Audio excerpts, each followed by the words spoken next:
When I became a Christian, I was also still very deeply rooted in the lesbian community. I had just broken up with my lover, but my heart was not in it at all. I was the faculty advisor to, I don't know, 4 or 5 student LGBT groups on campus. Like most research professors, I had lectures to give and classes to teach in queer theory. And quite frankly, when I first became a Christian, I was terrified because I fully expected the elders of my church to be standing in the back of my 300-person feminist theory class, you know, with placards like the kind I used to see at gay pride marches. And I was really terrified about this. And what I was really surprised by about Christians was that they gave me the grace to work out my relationships. And they understood that I was not a blank slate and that this wasn't going to get all cleaned up in a day. My pastor and my elders and their wives and my friends in the church treated me like a person who was working but was not going to get all cleaned up at once. And the other thing that really amazed me about Christians was that they were almost, I don't know, they were so sensitive to the fact that I had lost something that I valued. You know, nobody said to me, well, Rosaria, that was sinful. Let's move on.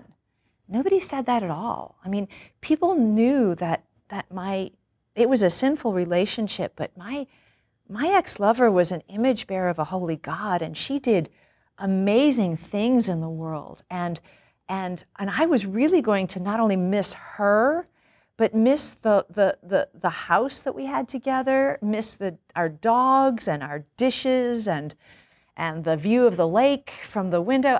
I lost a lot, and I was amazed that my Christian friends knew that they grieved with me. I was also amazed at how kind these Christians were to the people I had left behind. I was amazed that they understood that they lost more even than I did, because they didn't have union with Christ.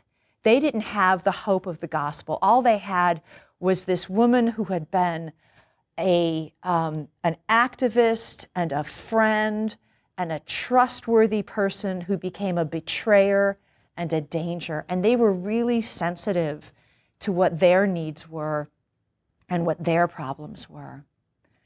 And then finally, I was really amazed at the way that Christians were not only just having me in their home because it was Sunday afternoon, but the regular way that people's homes were open and the things that people were telling me that they were, you know, strangely enough, learning from me. I was amazed that people allowed me to take my place as an image bearer of a holy God and as a newly crafted woman of God, and to be a helper. I mean, they were small things and they were big things, but I was allowed to bake bread for my pastor's wife. I was involved and embraced, and that was really powerful.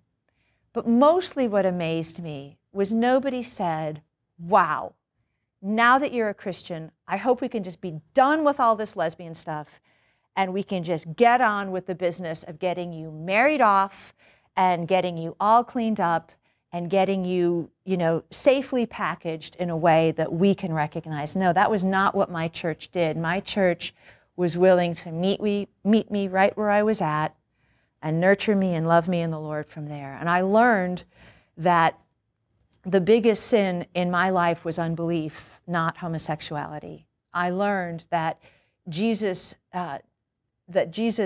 the blood of Jesus covered the sin not only of my enormous legacy of sexual lust and other things, but also my tepid relationship to the Bible.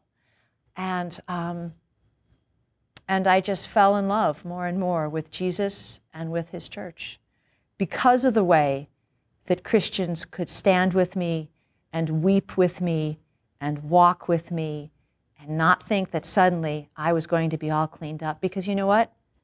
They weren't all cleaned up either.